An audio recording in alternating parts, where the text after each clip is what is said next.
Chapter 1. A brief overview of language.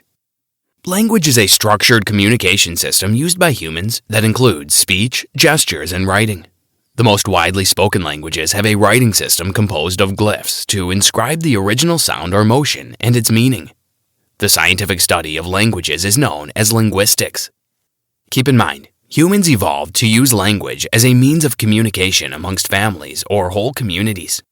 Bereft of language would be impossible to communicate effectively, and there would be many conflicts arising from gross misunderstandings. Language as a mode of communication is so vast and rich that it would be almost impossible to detail its entirety. Language is also a unique feature for a particular group or a collection of groups. Often, language gets defined by the culture of its speakers or influenced by the surrounding cultures. Other times, language is a marker or indicator for culture itself. Language can evolve, influence others, and even die. The lifespan of a language is dependent on the availability of people who actively speak, teach, or trade with it. Remember, language can grow, evolve, and even die dependent on the speakers available. Language can be unique, widespread, or mutated.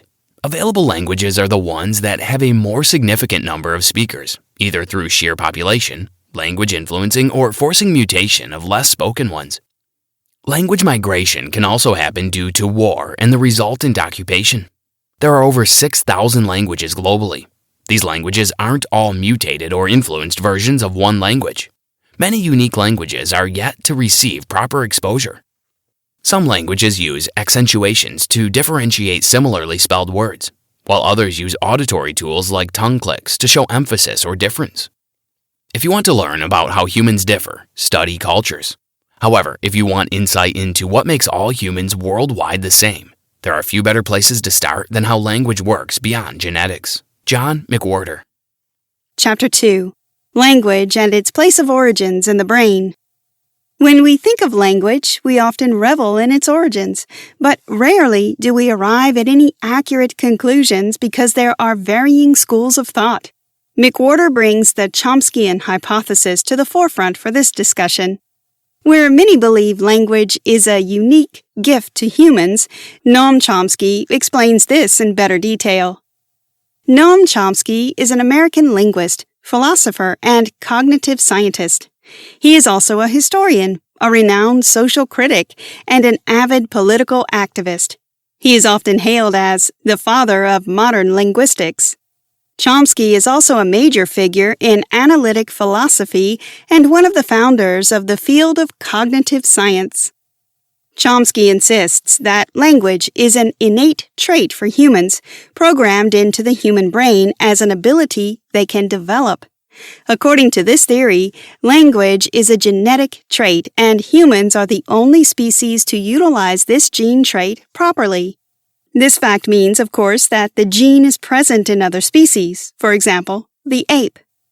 Language is an innate skill humans possess, and it is a product of genetic evolution. The theory holds even more proof to its claim. Humans are not taught language, not in the direct manner in which we learn a new language. For young humans, the learning process is hear, internalize, and reproduce.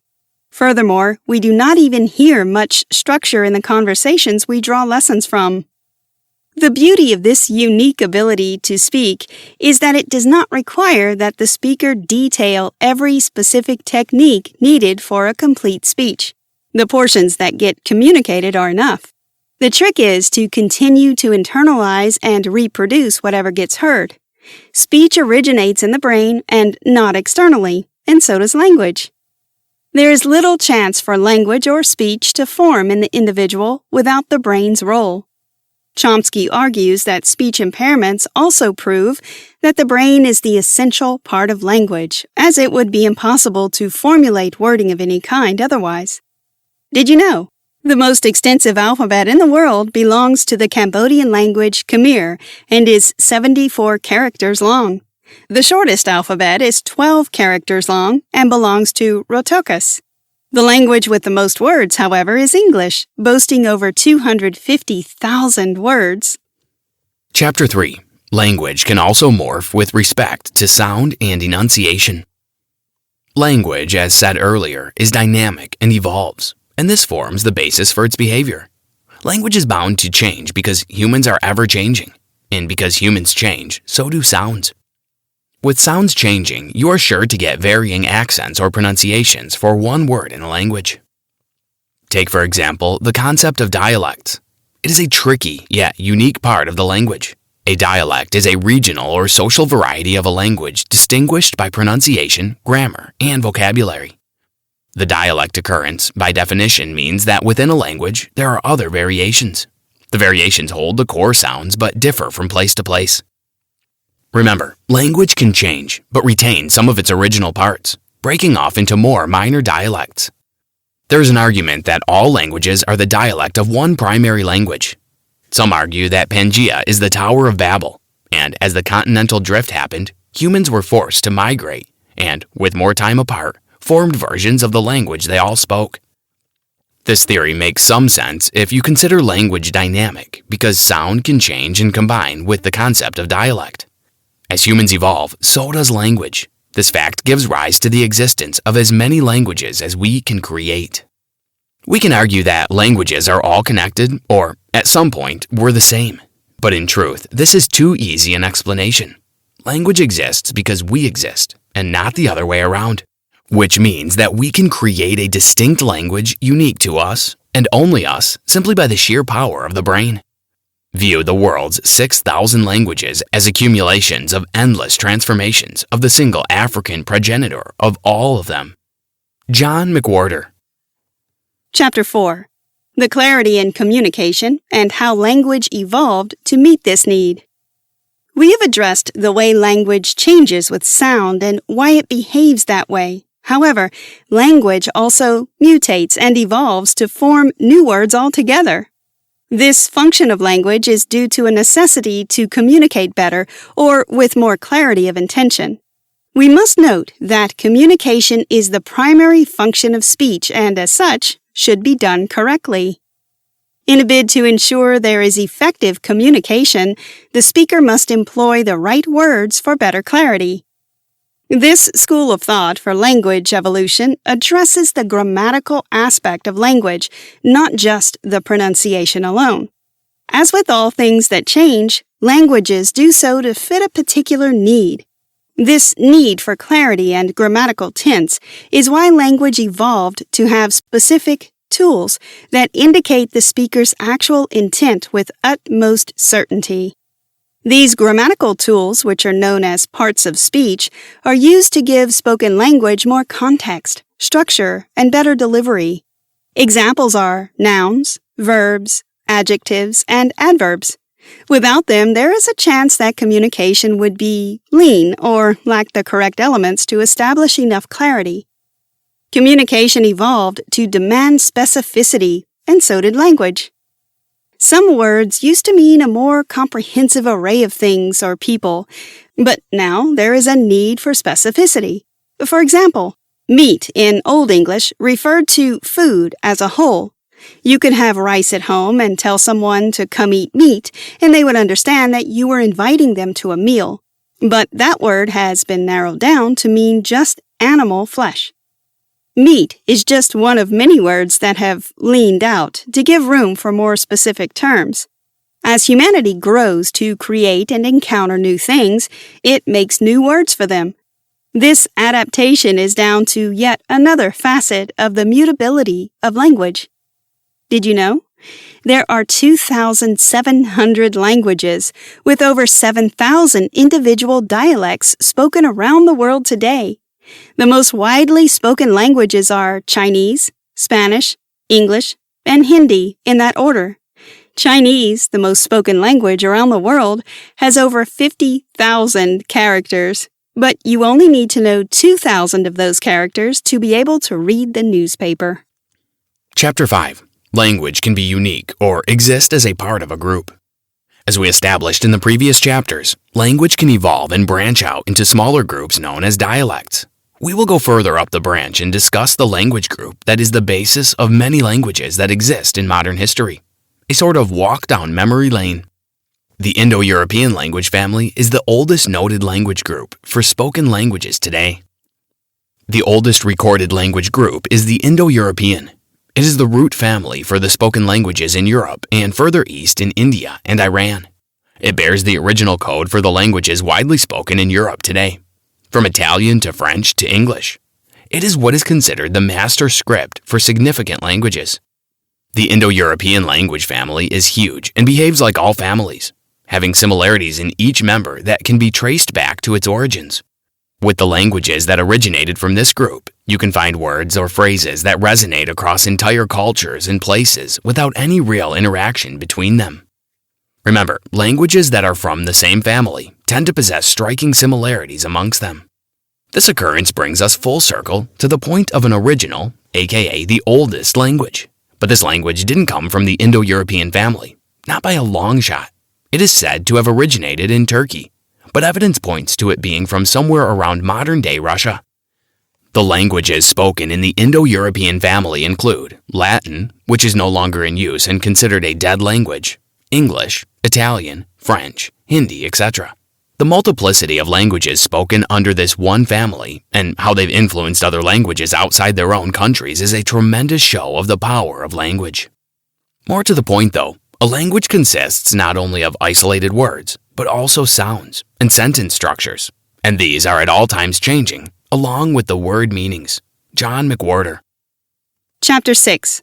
The Feasibility of a First Language and the Evidence Against It. If we revisit the oldest or first language theory, some scientists posit that this first language was called the proto-world. They arrived at this language by comparing hundreds of words from various languages and used the skill of deduction to decide what the original word might have been.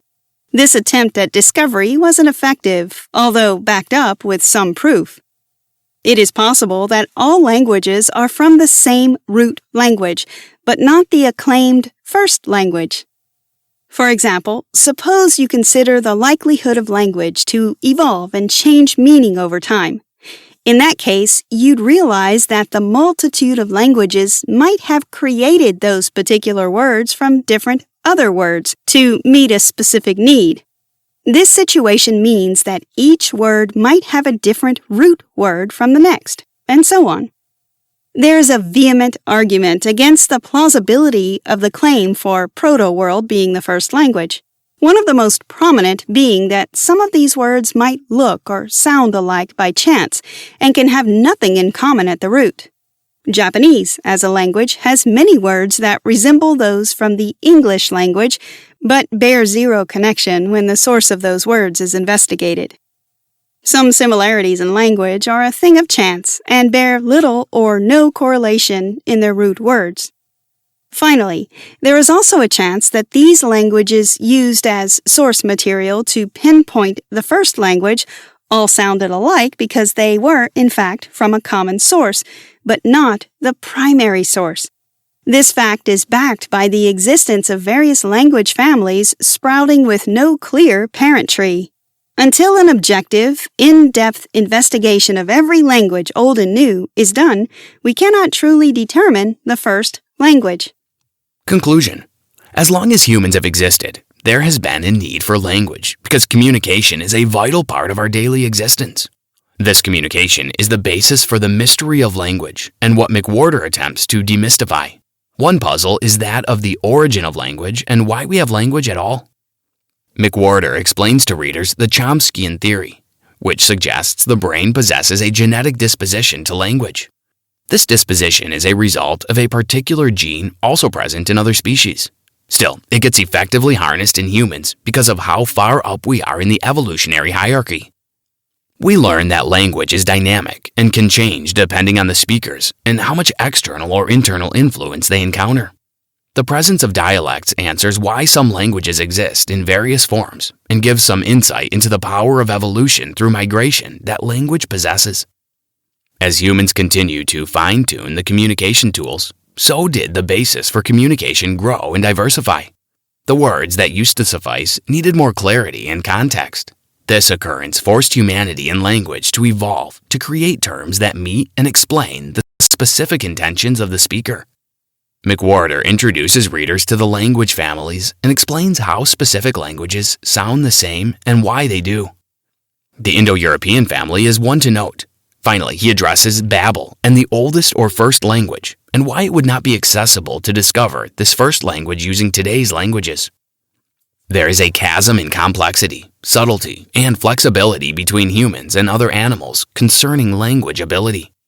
That gulf is a large part of why humans have been such a successful species of such disproportionate influence on this planet.